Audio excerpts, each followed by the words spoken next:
Good evening, everyone. Welcome to tonight's lung cancer living room. Thank you all for being here. I'm Danielle Hicks, for those of you who may not know me. I am Chief Patient Officer at Go-To Foundation for Lung Cancer, and I love my job because it allows me to be able to interact with all of you. Not only the people who are living with lung cancer right now, but their caregivers, their loved ones, their friends, their family. You are all family to us. Tonight we're talking about the new age of small cell lung cancer and the hope and advancements that have been made fairly recently. In particular, when we're talking about a lot of the conversations we have in this living room, as most of you who are veterans know, revolves around non-small cell lung cancer because a lot has happened in the last decade and a half or so in that space. And the very, very good news is that those exciting things are starting to happen in the small cell lung cancer space. So there's a lot of hope to be found in this sort of area right now. I'm thrilled to have with me Dr. Jacob Sands. For those of you, again, who are veterans, you know he is also a veteran to this meeting. Dr. Sands is a medical oncologist at Dana-Farber Cancer Institute, and he's a professor of medicine at Harvard Medical School. So he comes with really great credentials, but an even bigger heart. So I could not be happier to have him here tonight to be talking about real advances in small cell lung cancer, but the hope and what's available right now and what that looks like. And I think one of the exciting things, and one of the things that you and I had talked about, just for a little sort of overview, prior to this, you and I had talked about more things are happening in small cell lung cancer right now than have really happened in the last 4 or 5 decades. So, as I said to someone earlier, there was sort of this sort of same old, if someone was diagnosed, there was a very specific treatment regimen, right? And now there are options. There are options for treatments, and that's what I'm really, really excited to talk about tonight. But before we jump into that, I think because we do have a mix of non-small cell and small cell folks in the room, and I'm sure online, can we start just sort of by describing what the differences are between the two?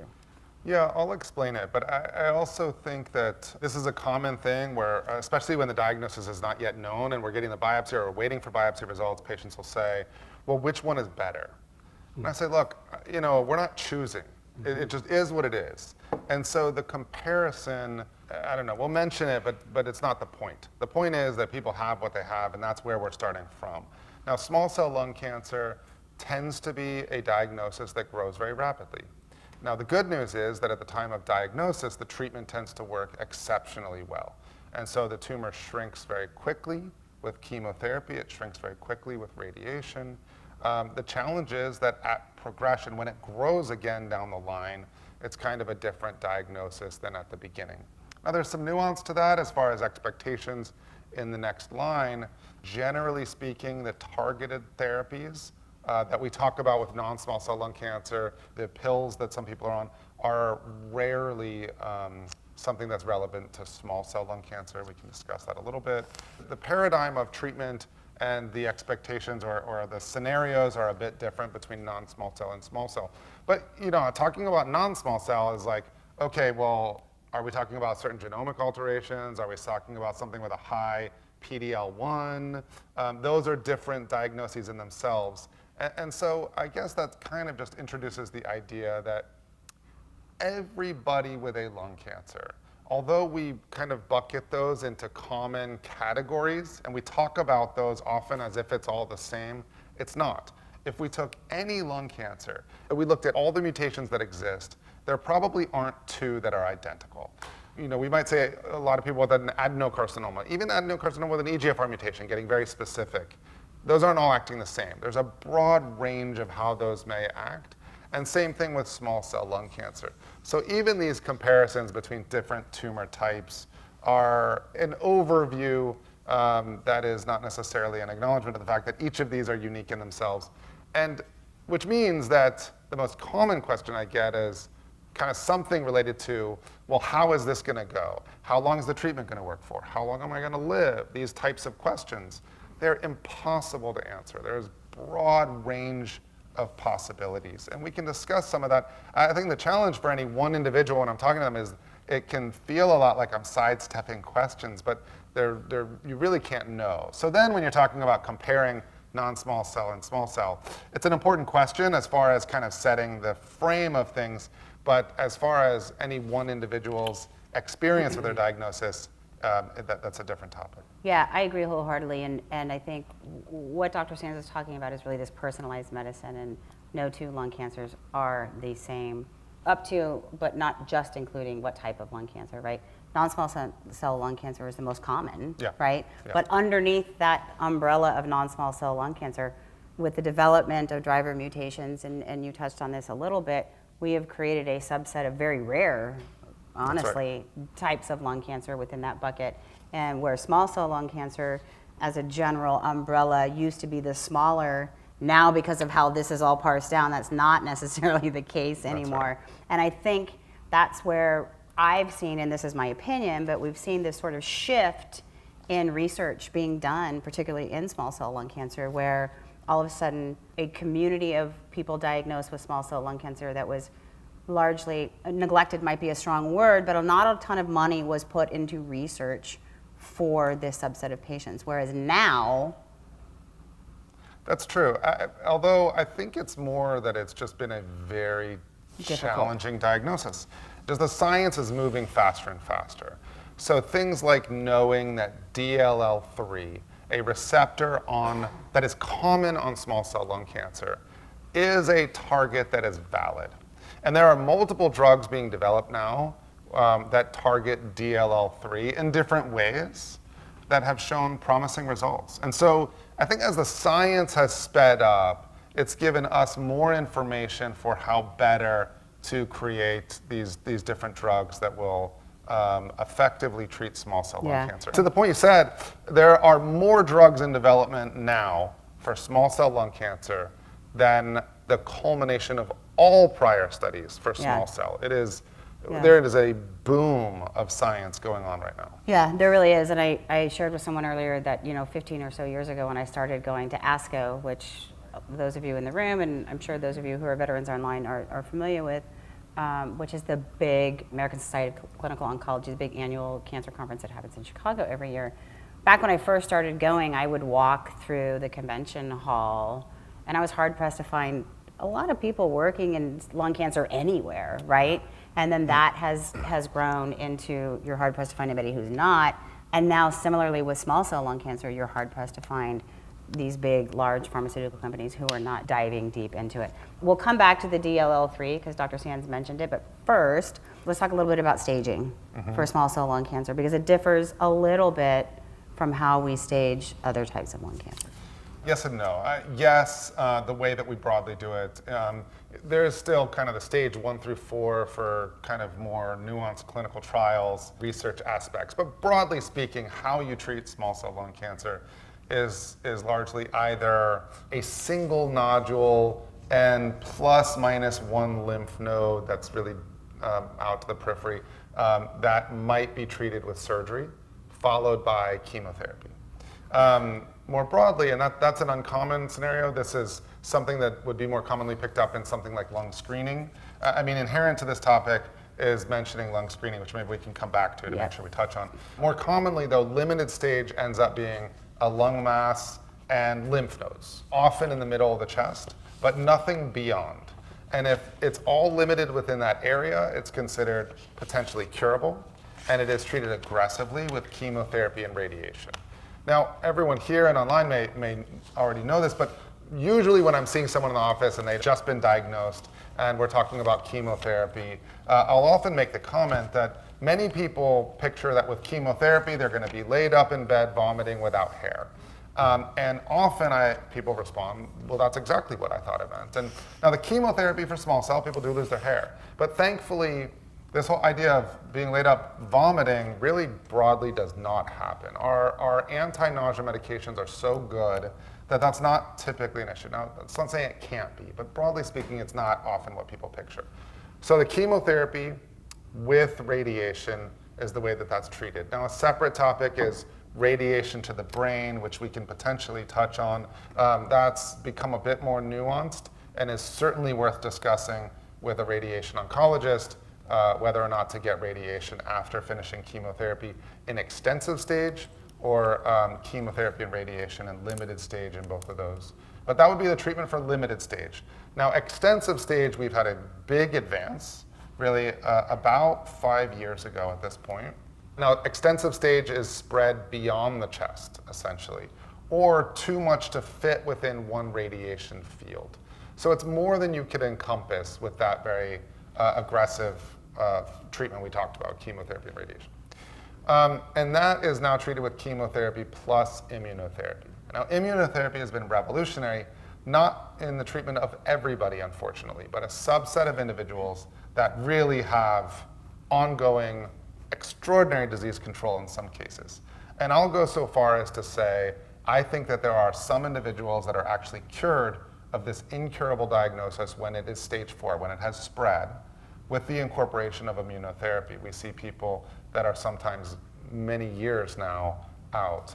Now, first approved about 5 years ago. I think we need another 10 years before we can really say what kind of long-term control, because people just started getting it 5 years ago. But we do see people that are years in from initial diagnosis now. So you talked about the brain, and I can't remember whether or not you and I discussed this before this meeting, but I know from my own experience working with people who were diagnosed with small cell lung cancer, quite often historically, something was recommended called prophylactic cranial irradiation, where, well, I'm going to go ahead and let the doctor explain what this is and where that stands sort of today. Yeah, so this is what's gotten so much more nuanced. And this is where, I mean, everyone should have an individual discussion with a radiation oncologist about this for your scenarios. But broadly speaking, historically there were studies in limited stage and extensive stage. Those are the two stages we discussed, of people who half the group got radiation to the brain, half the group did not. Now it's called prophylactic cranial irradiation, prophylactic radiation to the brain. Prophylactic being no evidence, no known cancer in the brain, but this kind of preventative. Preventative is not quite the right term, because what it's really doing is treating microscopic disease, so something that you can't see on a scan. Now, in these historical studies, the group that got the radiation did better, lived longer. But in those trials, there was not an MRI of the brain before randomizing to which group. And nowadays, MRI brain is very standard. So more recently, there was a study in Japan that looked at individuals that had extensive stage, so metastatic stage 4. Half them got radiation and half of them got observation with every 3-month MRI brain. Now, of the group that did not get the radiation, they were more likely to later need radiation, which makes sense. Everyone in the other group got it. They were more likely to later need it, but the outcomes actually were not so different. And so this raised the question of, well, maybe those historical studies, the fact that there wasn't an MRI done, meant that there were people who, had there been MRI done, you would have seen that there was disease in the brain, and therefore it was very much therapeutic, it was very much treatment, and not prophylactic so much. And so there's a study in the US right now, in limited stage and in extensive stage. And often what I'll tell patients is, hey, when you talk to the radiation oncologist, after that nuanced discussion, if you feel strongly that you want to get the radiation, you can get it. That's justified. If you feel strongly that you do not want radiation, well, that's often justified too. And if you're not sure and you say flip a coin, well then participate in the trial, because then you are assigned to one or the other. But if you have a preference, then you can choose that. And it's worth having that nuanced discussion though about anyone's specific scenario with a radiation oncologist. Yeah, and I think this is a really important time maybe to sort of interject, or a relevant time to interject the importance of having the conversation with your healthcare providers, whether it's your medical oncologist, your radiologist, your radiation oncologist, like whoever you're having this conversation with.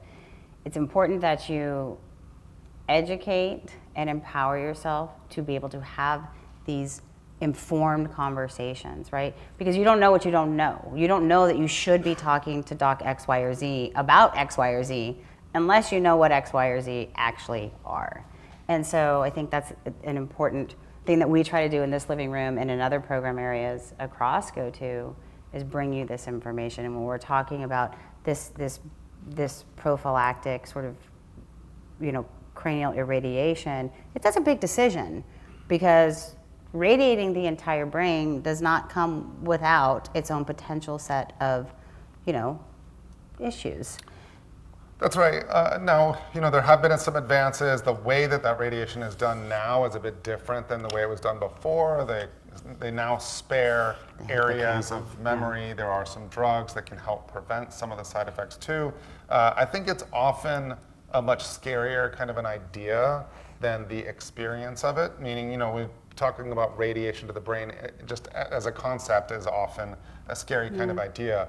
But there are some real potential side effects as well, and you can't always predict exactly how that will go for everybody. And so, I often will make the analogy when talking about the side effects of chemotherapy or immunotherapy, but relevant with radiation too, is saying, if I ask you what'll happen on my drive home, not to say that a drive home is the same thing as as a cancer treatment, but just to make the analogy, what'll happen on my drive home, you'd probably say, well, you'll be fine, maybe hit some traffic. Traffic in Boston's awful. Traffic in San Francisco, I know, is awful too. So you might hit some traffic, but you'll be fine. And I'm like, well, what are all the things that can happen? Yeah. Now that becomes a really long, scary list of possibilities. Now, broadly speaking with radiation, again, not that it's the same thing, there are some toxicities that are more common than others, but what can happen becomes this long, scary list. But you need to balance that out with what is the true benefit, and that's what we're saying is, well, there's now more study to be done to better define this. Yeah, and I think it's a goals of care conversation, right? Not that I want to make this a whole disparities in healthcare conversation, but it's also an understanding. You mentioned what I think you're referring to as hippocampal sparing whole brain radiation, which is great, but not always an option depending upon where this treatment is being offered. So understanding that that's even a thing, to be able to have that conversation to say, hey, is this something A, that is good for me, and B, do you have the technology to make this happen, right? I don't want to scare anybody off from radiation therapy, because radiation therapy is amazing for a lot of reasons, right? Up to and including, surgery on patients who can't, otherwise have surgery or it's often pretty anticlimactic. When people go and lay on a table for 5 minutes and you don't feel anything. But this is where having that discussion with a radiation oncologist will matter. Now, I actually don't know the numbers. I don't know if hippocampal sparing is available in some and not others. But talking, what is the risk? What percentages are we talking about? What are they expecting? What is the likelihood of something showing up given your particular scenario? If you didn't get radiation, what would they anticipate? There's no way of being perfect on that, but we can speculate as to saying highly likely, less likely type scenarios. And sorry, I didn't mean to get caught up on PCI, but it does come up a lot where patients feel like they're sort of forced into a decision without really understanding what that decision is being made for. So thank you for that. How is it determined, and is this also a shared decision conversation, or how do you determine whether somebody gets chemo radiation, chemo IO? How do you decide what that therapy looks like? Well, the staging, as you started with, is really the first. So if you're talking about limited stage, then the treatment goal is cure, and that's chemo radiation. Now, there were studies done that incorporated immunotherapy. We don't yet have the results of those. I'm optimistic that that's going to show positive results, but we'll have to see. I don't know when that data will be available, but I can't imagine it'll be too much longer before we get something. But right now, chemotherapy and radiation together, and then you talk about radiation to the brain, prophylactic cranial irradiation. For metastatic disease, for stage 4, then it's chemotherapy plus immunotherapy. Now, there are certain other diagnoses that could make it very high risk for giving immunotherapy. These are things like autoimmune diseases. So if someone is seeing a rheumatologist and on treatment for some kind of autoimmune disease, rheumatoid arthritis, Crohn's disease, things like this, then in those cases, the immunotherapy might not be recommended. That being said, if the diagnosis is something that for years has not required any active management, then maybe the immunotherapy could still be utilized.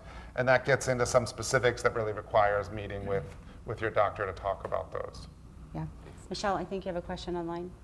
How does non-small cell lung cancer that has transformed to small cell react with different treatments such as immunotherapy? Would it be different if the cancer that started as small cell? So that's a great question. And there is increasing amounts of research around non-small cell that has transformed to small cell. So to explain that. This is something where the diagnosis is non-small cell. Now, commonly, or more commonly in that case, it's an EGFR mutation, so a type of adenocarcinoma that's been treated with targeted therapy, although it can happen with others, where part of the resistance to that drug, where the cancer starts growing despite the treatment, is because it transformed. And it went from non-small cell to small cell. Now, that is something that we don't have nearly the amount of research in that specific population as we do with small cell lung cancer at initial diagnosis.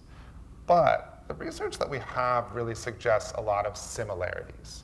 So the DLL3 expression that I mentioned, that is also seen in these EGFR transformed or becoming small cell lung cancer. The small cell lung cancer drugs, the initial drugs we utilize tend to work. As far as getting into some more specifics though, we don't have a lot of the specifics as far as what percentage of people do immunotherapy work. I don't know that we have enough numbers to really be able to confidently say that. As far as next lines of therapy, this is really an area of ongoing research. So right now we largely treat those individuals like a small cell lung cancer, certainly on the initial diagnosis. Whether or not to incorporate immunotherapy, there's discussion around. I think sometimes people will continue the targeted therapy in some cases and then add in chemotherapy. In others, they'll give just the chemotherapy, and then in others, it'll be the chemo and immunotherapy. I could hear that answer sounding kind of like, well then, what do we do? And that's the research. So I do think immunotherapy is still an important consideration in that population. If you're doing targeted therapy in that EGFR specific case, you cannot do immunotherapy because the combination can cause real risk of side effects. But at some point, getting treated with immunotherapy I still think is very important, even if not in the initial treatment. I want to jump into, we talked a little bit earlier about, you talked about chemotherapy and people's fears around they're going to feel horrible, they're not going to be able to get out of bed, they're going to lose their hair, they're going to be throwing up all the time. And let's talk a little bit about supportive or palliative care, Yeah. and what that is, what role it plays, and when it should become part of someone's treatment plan. Over the last, I'd say especially 10 years, but even before, so Dr. Tamil out of MGH published a study in the New England Journal of Medicine with early incorporation of palliative care, and really just showed that outcomes were across the board better. People did better as far as symptoms, people lived longer, which was the aspect of that was less intuitive to me. So across the board did better, which really kind of kickstarted this early incorporation of palliative care. Now that being said, maybe the first, before even diving further into that, is what is palliative care? Because people have such different ideas around that. Some people have heard of palliative care only associated with hospice, and so they think of palliative care as end-of-life care. And palliative care certainly is often involved in end-of-life care, but that's not all. And so I will often, when discussing this with individuals, if the word palliative care, I can see the room start spinning around them, as I'll say, we also could call it supportive oncology. And supportive oncology it kind of communicates more that this is another part of the team in your treatment. And so palliative care can help a lot with symptom control.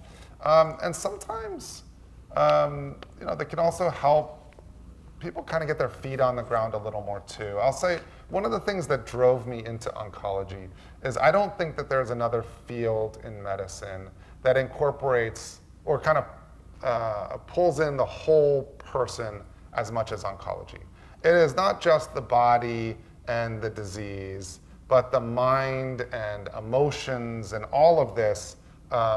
And so often when people are diagnosed, I can see during their office visit, the room is just spinning around them. And one of the things I really focus on is how to help people kind of get their feet on the ground enough that we can talk about it in a more tangible way. And I think palliative care can help with some of that as well.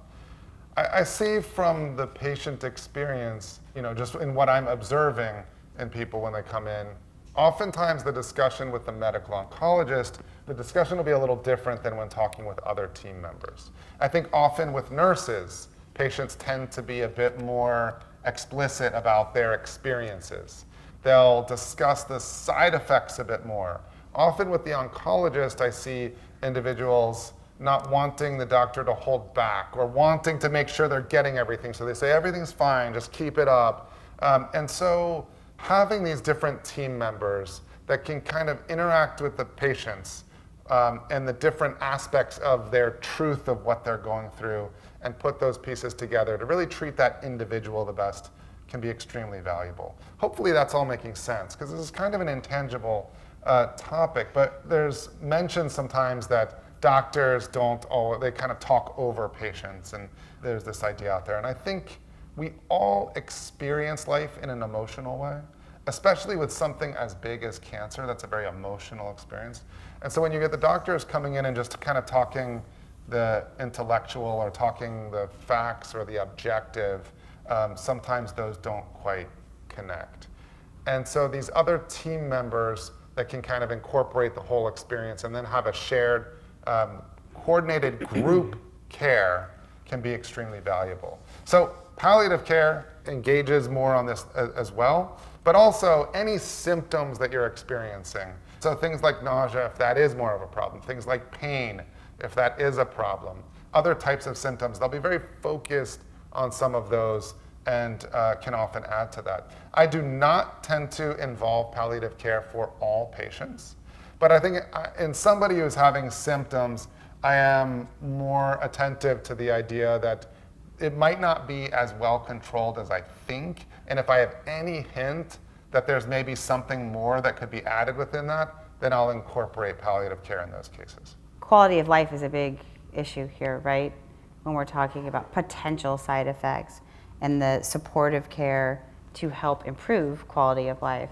And I think this kind of circles back around to another thing that I want to talk about again, because I've heard patients or people diagnosed over the years calling the helpline because they're in trouble over nausea, over diarrhea, they can't eat, they can't, right? And we are like, call your healthcare provider, but they're terrified that by calling, that means you or their treating physician is going to take them off a treatment that they believe is killing their cancer. And that's a very terrifying, I think, place. And I see nodding heads, and I know a lot of folks kind of feel that way. Can you talk a little bit about the importance of when to start sharing this information with your physicians and how you can maybe mitigate the issues by having those conversations? Yeah, this is such an important topic. And I think it's important you see your doctor as your team member.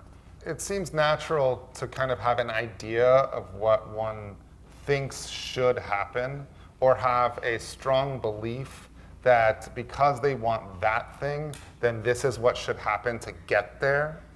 You know, the treatment strategy that's not your role in it. Of course, you are the voice, you are the director in all of this. But the expertise of the oncologist is really what you're leaning on to get there. I'll often give the analogy in clinic. It's kind of like I'm the tour guide on the vacation you never wanted to take. You know, you're on vacation, and if you say, hey, I really want to see the monkeys, you know, with a tour guide, you'd say, we want to see monkeys. Now, you know, the tour guide can't guarantee you that that's what you're going to see unless you're at a zoo, but the tour guide will know where to go to see the monkeys. You don't say, hey, I insist, I want to go that way, because I just feel like that's where the monkeys are.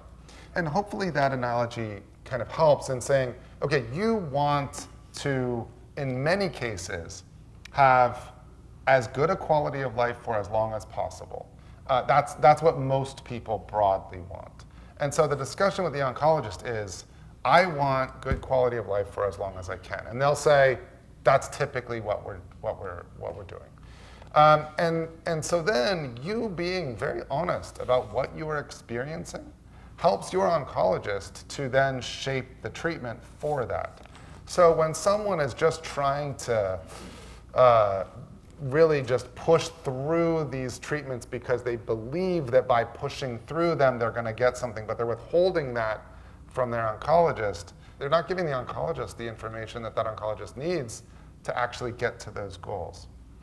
I think one of the most challenging but most important jobs of an oncologist is to be able to see in patients when they're holding very strongly held beliefs that they don't necessarily understand our beliefs. So this example of saying, well, I believe that with this treatment, I need to be getting the full dose all the time on schedule. And so I'm not going to tell my oncologist, or I'll just deal with it myself when some of these things are going on. Well, is that true? I mean, does that actually get you the longest quality of life? Or does that put you at higher risk of complications? Well, that's the thing to balance out. And your oncologist can only really do that if he or she really knows all the information. And so you are that, like I said, I'm the tour guide on the tour you never wanted to take, but here we are. And so I think it's important for patients to, one, know that this is your life. Anything you say or request or ask is valid. And the medical teams should take it that way. And so you ask them anything you want, you let them know your goals, what you want, and then you trust them. And if you don't, then you have the wrong oncologist. But if you trust them, then you share what's going on with you, and you as a team then work toward what it is your goal is. Let's talk a little bit about what's happening in research and what the data is showing. So this is mostly in metastatic, although I mentioned limited stage incorporating immunotherapy has been done. Those trials have been done, and we should have data sometime in the near future, I would expect. So we're now going to talk in extensive stage, so stage 4. So chemotherapy plus immunotherapy is the standard of care. And like I said, immunotherapy is, for a subset of individuals, is leading to years of disease control. And I still have, I have a patient that I treated on one of these trials. So she's now more than 5 years from when she was initially diagnosed, has not been on anything now for years at this point. And some of these really extraordinary outcomes we're seeing. But it's not everybody. And unfortunately, it's just a subset of individuals. So the research is really more so after that point. After that point, the newest drug was from a few years ago. There's a drug called lurbinectedin. This is another chemotherapy. This is a once every 3-week drug. So I think the schedule is good. It's not a home run. It's a step. It's another drug. It's another step in the incorporation of others. More novel therapies right now are really multiple that target DLL3. So as I mentioned, DLL3 is a receptor on the surface of many small cell lung cancers. There was an initial drug which unfortunately was not quite effective enough and caused too much in the way of side effects in the past. But that one targeted DLL3. It delivered chemo essentially to drugs with that DLL3 receptor. And it really showed that this is in fact something that exists on these cells. There is probably the furthest along is a drug called tarlatamab, but this is a drug that binds DLL3 and binds immune cells, pulling them together, creating an immune response. And this, like the other immunotherapy, we're seeing a subset of individuals that really have extraordinary outcomes, long-term disease control with this drug. There are others in that class as well now. And so there are multiple of these drugs that bind the cancer cells and bind immune cells, pulling them together. There are other drugs now being developed that have a different target for the immune cells, so it brings in a different kind of cell from the immune system, along with the cancer cell to again create an immune response. There are drugs called antibody-drug conjugates. So this is a drug that binds a receptor on the surface of the cancer cells, and it pulls that drug in where it releases the chemotherapy inside the cell. So it's kind of like a targeted chemotherapy that then is treating these. And there are multiple different receptors now for small cell lung cancer that are being utilized in this way. So different ways of essentially accessing or utilizing like doors to small cell lung cancer to be able to deliver the chemotherapy into the cells. There are other drugs that hit different pathways. And on top of this, I'm kind of not naming all of them because I don't know if all the names matter as much as just the classes. So the other thing that overlays small cell lung cancer now is this framework of can we subtype small cell lung cancer? So non-small cell lung cancer, we talk about adenocarcinoma, we talk about squamous cell carcinoma, and there are other less common ones.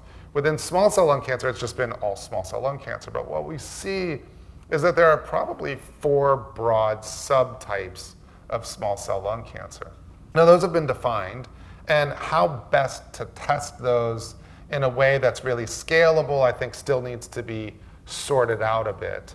What those mean, there's a lot of ideas about how those might affect treatment outcomes if we were to take a drug in development and say, wow, well, it tends to work better for this subtype than others. And we really focus the treatment on that subtype. And so this is something that's really being looked at within studies as well, as far as better defining what the clinical meaning of those subtypes is, how that would affect the treatment outcomes, and then the development of some of these drugs relevant to those subtypes is really an ongoing area of study. When is the right time for the person diagnosed with small cell lung cancer to start thinking about or having conversations with their healthcare providers about clinical trials? Right at the beginning. So small cell lung cancer tends to grow rapidly. So it's not necessarily something where you want to wait, but that doesn't mean you can't. When someone's having symptoms, particularly the more severe the symptoms, the more rapidly you really need to start treatment. So there's a balance here. If it's going to take a month to see somebody, you need to get started. If you're interested in a trial, when you contact one of the academic centers to say, I have small cell lung cancer, I want to be seen, it's good to highlight, I haven't yet gotten treatment and I'm interested in trials. It's possible that will kind of then fast track you for the oncologist that is running these trials, that's writing these trials, to then say, oh, we've got these research slots. I mean, I don't know. Because small cell lung cancer is something that cannot wait for treatment, whether somebody has initially not started initial treatment or later line treatments, if they call into Dana-Farber to say they want to be seen for small cell lung cancer, the schedulers contact me immediately to say this person is not on therapy. If somebody's on therapy, sometimes someone has just started treatment and they want to get a second opinion. Well, the first line treatment is pretty standard. And so almost always I'll say, this is what I would give you here, and I encourage them, this is great treatment. You can get this with your oncologist, and I encourage them to continue to get treatment with their oncologist. And I say, at the time where it grows, I will get you back in very urgently, because to be able to discuss clinical trials, you can't yet have started a treatment. I make sure we fast track everybody in to have this discussion. But for someone who's been diagnosed, the treatment you're going to get at every center is likely very similar, if not the same thing. But it's still good to be seen just to make sure. If you can be seen before starting treatment, that means clinical trials may be an option. There are trials going on, even in the first line. But in the first line, if you're not on a trial, the treatment works really well. The first line treatment for small cell tends to work great. Where it becomes really important is in the second line. If you're on first line treatment and the cancer grows, you really want to be seen in one of the centers that has clinical trials available. Now, while on first line treatment, while on the first treatment, you can say, hey, I want to see someone just so I'm set up, just so that I know them. And you can't necessarily have a discussion about what specific trials, because hopefully you're not going to need it for a long time, in which case the trials you discuss down the road would be different. But you do want to make sure you have a plan for when it grows, that there's someone you're going to get in with urgently to know your options. And sometimes that is to then go on one of the standard of care where you can continue to be seen by your local oncologist. And I certainly see patients where we'll talk about trials and we'll talk about also the treatment that they can get with their local oncologist. And sometimes that treatment with their local oncologist is the right thing for them. But if you've started a line of therapy, then you don't yet have it. Then clinical trials are kind of not an option in that scenario. While you're on therapy is not the time to stop educating and learning what your back pocket options might be. And Jacob, what do you say to the person who I've heard he, she over and over again say, I don't want to bother my doctor with that. I'm not going to like with what my next options might be, with what, how do you manage that? They're like, oh, he or she is so busy. I don't want to bother them with this. It's different when talking about it as a topic versus talking to an individual. When talking to an individual, I kind of try to get at what is the reason for that? Why they're shying away from this? I mean, look, I'm at work and it's their life. That is not the same thing. And if you have an oncologist that makes you feel like you shouldn't be contacting them, then you have the wrong oncologist. But what will have me awake at night is worrying about the person who doesn't contact me. If someone is going to reach out to me, then I can be a little relieved by that. So I want people to let me know.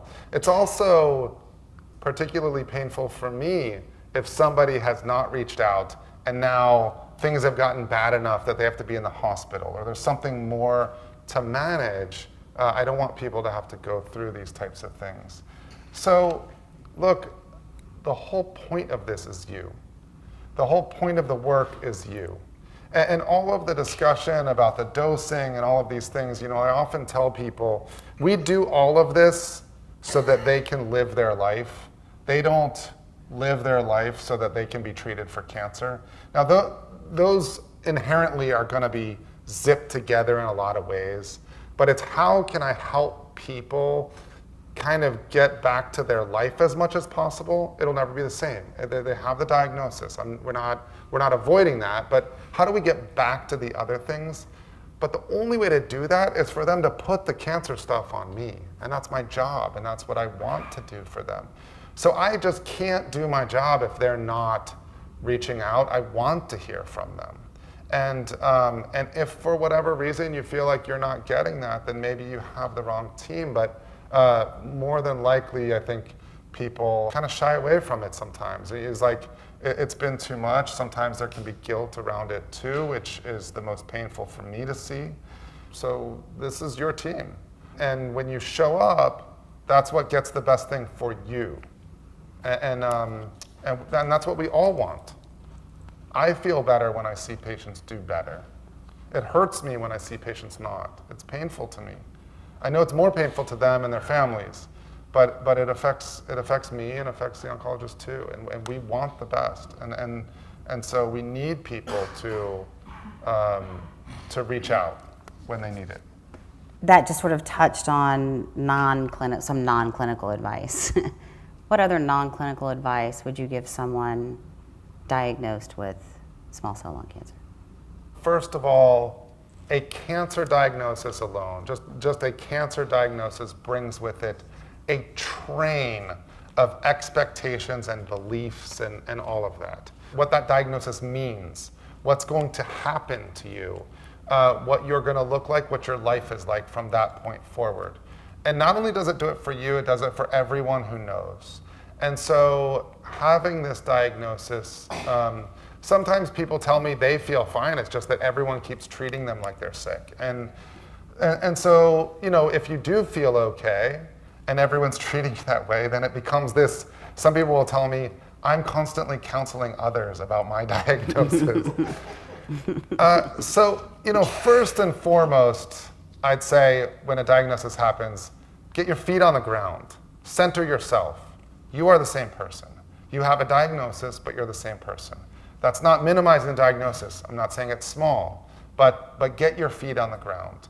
Get your core group that you can still just be you with. Now there might be individuals that could totally be that. It just requires you interacting with them, close family members that are doing everything they can for you. They just don't know, and they're dealing with it themselves too. Sometimes for family members, it's particularly hard because their whole focus is on their loved one, and so their own processing of stuff isn't happening. So if you get your feet on the ground and you recognize, hey, I still need us to just be us. Communicate that. They might need some processing too. This is all very individual. But create that core and create that trust and be honest with your oncologist. Get a sense of what does this mean. But the only way you can really get a sense of that and retain it is if you get past at least that initial surge of fear that is so disorienting. When you have that, it's hard to really kind of have your feet on the ground. So everything, it's like trying to swim in the middle of a big ocean wave that's crashed. You have to get your bearings first, and it's okay to get your bearings, and it's okay to have all these emotions, and it's okay to have days where you just cry all day. That's okay. That's part of the experience. There's nothing you have to do. There's nothing you should do. This is an individual experience, and you matter. You're valuable. Get your feet on the ground, and ask for what you need. Communicate, and breathe, and just try to slow it all down. And as you do that, you'll get more of a sense of what you need in the process. But you're still you. So there's a couple of things I want to reiterate. Education and empowerment, really digging deep, or having a family member, a caregiver, a loved one dig deep for you so that you understand your diagnosis.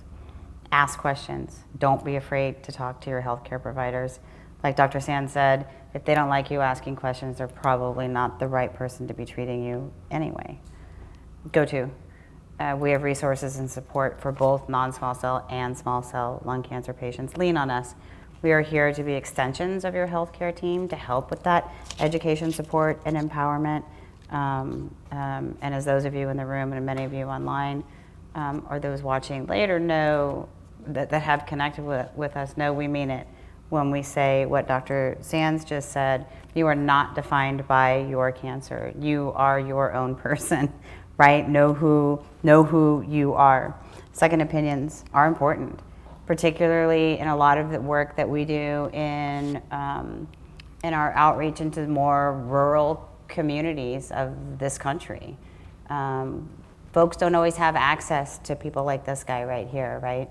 That's not to say that there's not a lot of general oncologists and community centers around this country and around the world who aren't fantastic, because there are. But when you're looking at something like a lung cancer diagnosis, it's important that you are with someone who understands what's happening and has their finger on the pulse of what's happening right now. And GoTo can also help to facilitate those second opinions with expert based on your specific diagnosis. So I don't want anyone to forget that either. No, this is such an important part of getting your feet on the ground. Yeah. is having a community you can reach out to, individuals who have been in the work for a long time, to where you can discuss some of that, and that can be really helpful in getting your feet on the ground, getting a sense of things, trusting what that map that you're navigating looks like, so that when you go into the office, you have enough of a sense of things that you can ask questions to get your bearings a bit more. So I think organizations like GoTo are really crucial. They serve an incredible role in this. Yeah, I agree. We obviously don't give medical advice, but we can help you craft the questions to go back and have those conversations with your healthcare providers so you can make those informed decisions. So thanks for that. Dr. Sands is amazing. I mean, I don't have to tell any of you that. And not all doctors treat the whole person. They don't. I mean, they just don't. And like I said, we talk with folks from around, not just the country, but around the globe, more that never have this type of experience than do. And it saddens me. The things that keep me up at night are that. And in fact, I'm giving a talk on Saturday at the Association for Northern California Oncologists. It's like a Best of ASCO conference, and it's sort of a take on Dr. Weiner's presidential address at ASCO on partnering with patients, because patients are really the cornerstone of care. And I have this whole, because of you, I am ready to come in sort of with some fighting words. Not really, I'm not really going to use fighting words, but to come in with some real world experience based on your experience. My experience, obviously, as you know, with my mom and as a caregiver, but on the experiences that all of you have shared with me, to be able to point back to why it's so important that patients are part. I mean, the answers lie within you, right? Kind of across the board, from how healthcare systems are set up and workflows are set up, right down to patients participating in clinical trials. I mean, you guys hold the key. So I just want to give a huge, huge thank you to all of you, not only for sharing your stories, for participating in the research that's gotten us as far as we've gotten today, because without you, we would not be here. And I don't think people thank you enough. I really don't. Do you have any final? Well, yeah, one other thing, for clinical trials, everything is about what is best for you. So when we're talking about trials, That is that a treatment option that is better for you than what exists known today? Now, anytime we're going on a trial, we don't yet really know entirely the outcomes to expect, the side effect profile, depending on where that drug is in development. But consideration of a trial is really as what is best for you. There are trials that we do that are more kind of can we collect some blood because there's something we're studying type of a scenario. But if you're going on a treatment, just know that everything around your care should be around what is best for you. And that really is the point. Yeah. Agreed. Takeaways. There are options. There are novel treatments and trials. Second opinions with a specialist are always a good idea. And go-to, of course, has small cell specific support and education programs and services tailored to you. I want to give a huge thank you to Dr. Jacob Sands for coming all the way out here from Boston. And we want to give a special thanks to our supporters, some of whom specifically went out and did a little bit extra because this is small cell and they are invested in ensuring that these treatment options continue to churn out for the small cell community. Amgen, AstraZeneca, Genentech, Catalyst, and Jazz to start with. And then, of course, Boehringer Ingelheim, Bristol Myers Squibb, Daiichi Sankyo, Eisai, Foundation Medicine, Janssen Oncology, Merck, Mirati Therapeutics, Novartis, Novocure, Regeneron, Sanofi, and Takeda. It's a big, long list of people who really believe in this programming and in all of you. So until next month, everybody have a good night.